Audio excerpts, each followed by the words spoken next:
દિલ્હીના પૂર્વ મુખ્યમંત્રી અરવિંદ કેજરીવાલે યોજનાની જાહેરાત કરી।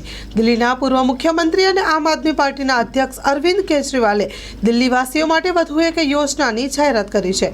કેજરીવાલે મંદિરના પૂજારીઓ અને ગુરુદ્વારાઓથી ગ્રંથિઓ માટે પૂજારી અને ગ્રંથિ સન્માન યોજના જાહેર કરી છે। વધુમાં મહત્વની જાહેરાત કરતા કહી રહ્યો છું કે આ યોજનાનું નામ છે પૂજારી ગ્રંથિ સન્માન યોજના।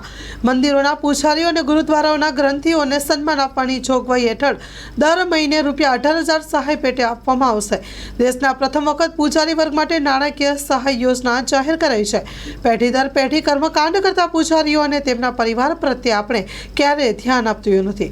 31ના નોંધણી શરૂ થઈ જશે, કેજરીવાલે જણાવ્યું હતું। આ યોજનાની નોંધણી 31 ડિસેમ્બરથી શરૂ થશે। કનોટ પ્લેસના હનુમાન મંદિરના પૂજારીઓની નોંધણી કરાવી આ યોજનાનો શુભારંભ કરાશે। ત્યારબાદ દિલ્હીના તમામ મંદિરો અને ગુરુદ્વારામાં નોંધણી પ્રક્રિયા શરૂ થશે। યોજના નહીં અટકાવવાની પણ ભાજપને ચીમકી।